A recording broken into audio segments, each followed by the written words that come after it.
Hello दोस्तों, कैसे हो आप। उम्मीद है कि आप बहुत ज़्यादा मज़े में होंगे और आपको मज़े में भी रहना चाहिए, लेकिन मज़े में हम रह नहीं पा रहे हैं क्योंकि यार बोर्ड बार बार कर रहा है दिमाग ख़राब।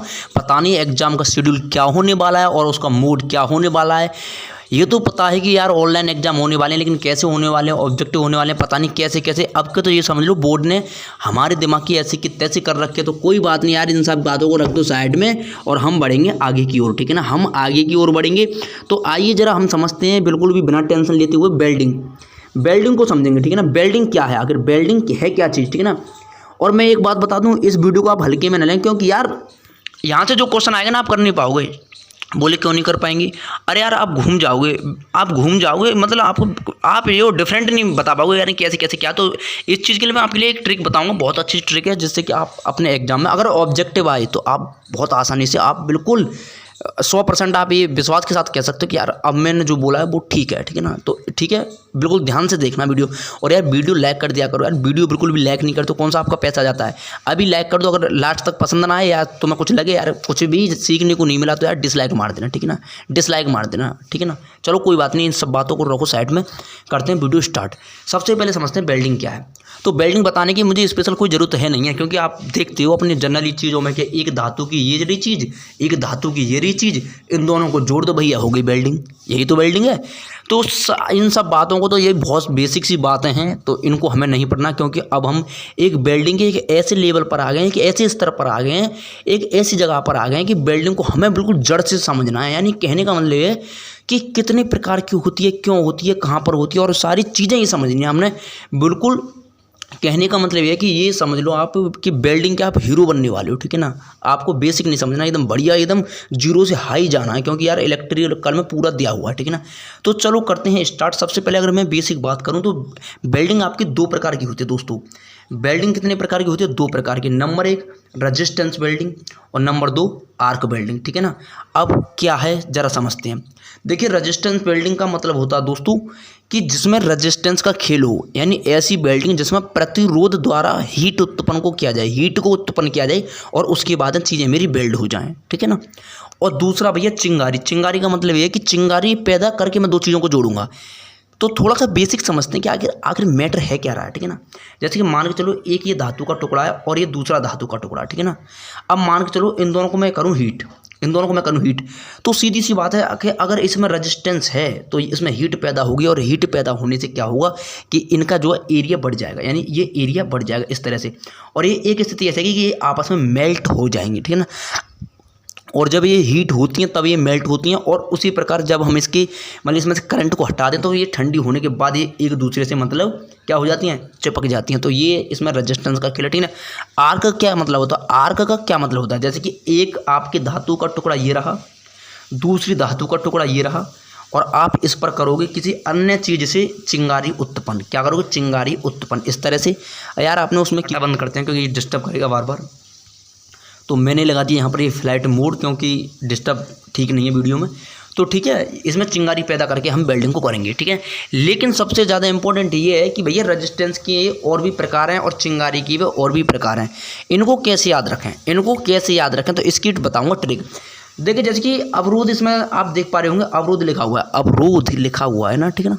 अवरोध का मतलब क्या होता है यार? प्रतिरोध का मतलब मुझे पता अवरोध होता है, प्रतिरोध का मतलब होता है अवरोध। यार अवरोध का मतलब क्या होता है? आप देखिए एक चित्र आपके सामने दिखाई दे रहा होगा, दिख गया? ये चित्र आपको दिख रहा है, उम्मीद है आपको दिख रहा होगा, ठीक है ना। इसमें आप क्या देख रहे हो? इसमें आप देख रहे हो कि यार अवरोध लग रहे हैं, यानी जैसे कि हम किसी रोड पर जाम में और वहाँ पर देखें कि यार जहाँ पर तो ये मतलब कुछ अवरोध लगा हुआ है, यानी कहने का मतलब ये है कि यहाँ से आप जा नहीं सकते, अवरोध लगा हुआ है, ठीक है ना। और जब जा नहीं सकते और अवरोध लगा हुआ है तो सीधी सी बात है आपको वापस होना पड़ेगा। अरे ये कहानी समझ में आई कि नहीं? अगर ये कहानी पकड़ में आ गई तो बस हो गया खेल ख़त्म। आप बिल्कुल लॉन्ग टाइम तक आज याद करो, 3-4 दिन भी बाद आप अपने आप से पूछ लेना कि याद है या नहीं, आप बिल्कुल याद कर पाओगे। तो रेजिस्टेंस के जो प्रकार हैं वो हैं भैया, अवरोध था, अवरोध को देखकर मैं वापस हो गया। क्या हो गया? वापस, बस हो गई ट्रिक।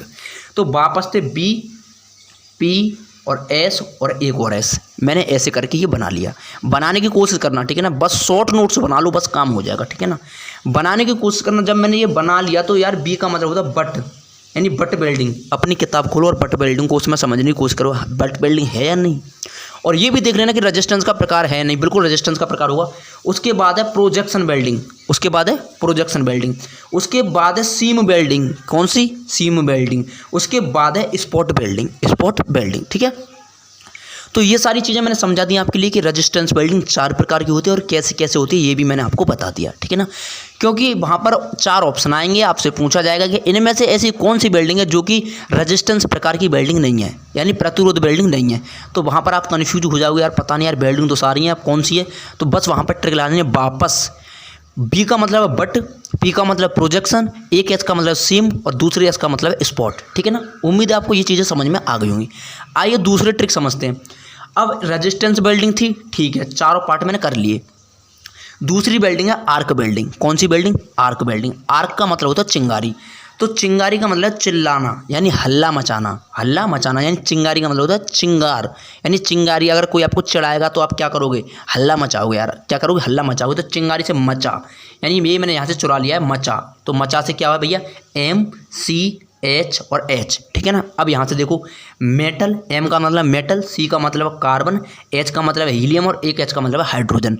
अगर ऑप्शन आपको दूं कि 4 ऑप्शन दे दूं तो क्या अब आप पहचान नहीं पाओगे, बहुत आराम से बहुत आसानी से आप पहचान लोगे, ये बात की मेरी गारंटी है।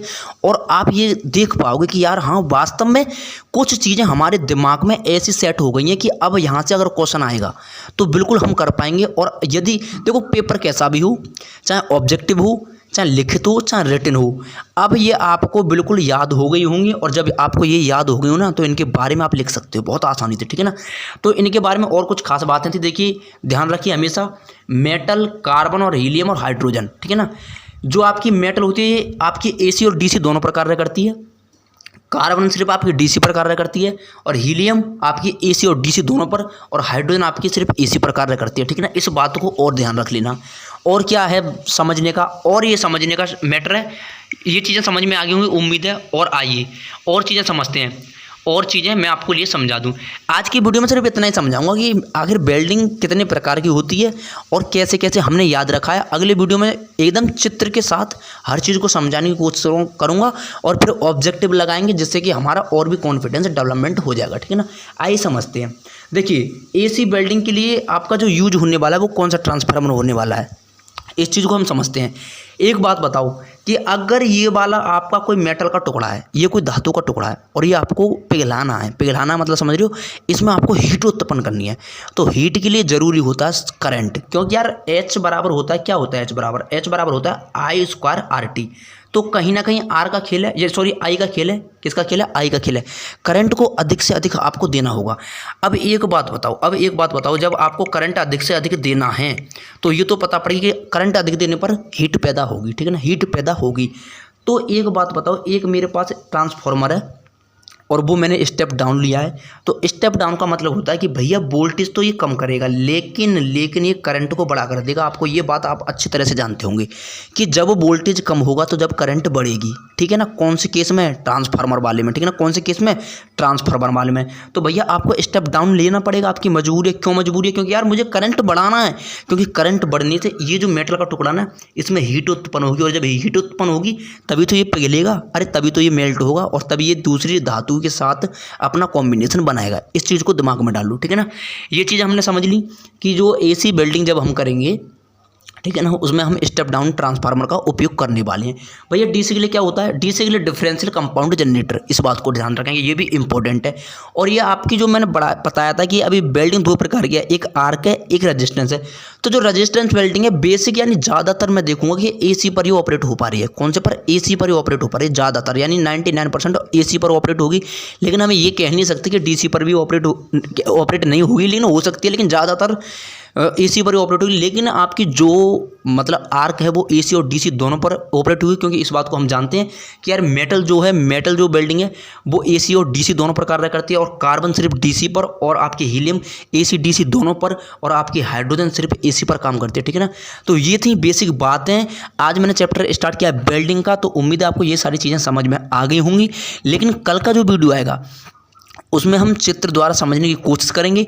और अगर आपको चित्र द्वारा समझने की कोशिश नहीं है, अगर आपकी ये उम्मीद है कि भैया नहीं सिर्फ यार हमें तो ऑब्जेक्टिव करा दो, तो कोई बात नहीं, कमेंट कर देना, ऑब्जेक्टिव भी लगवा दूंगा, फिर वहाँ पर भी समझा के चलेंगे।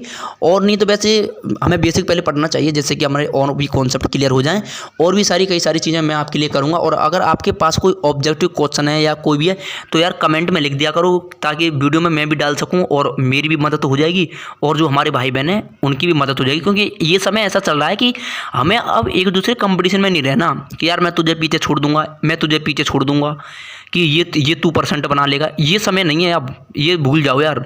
अब तो जितनी जिसकी मदद हो जाए ना यार कर दो, बस कर दो, क्योंकि ये अब ये समझ लो एक मौका है मदद करने का किसी की, ठीक है ना। जितनी मदद हो जाए उतनी मदद कर दो किसी की, ठीक है ना। तो वीडियो को कर देना ज़्यादा से ज़्यादा शेयर, और भैया चैनल अगर सब्सक्राइब नहीं किया ना तो चैनल को कर लेना सब्सक्राइब। मिलता हूँ कल के वीडियो में। और आज का अगर वीडियो पसंद आया हो तो यार एक लाइक तो बनता है, ठीक है ना, लाइक कर देना वीडियो को।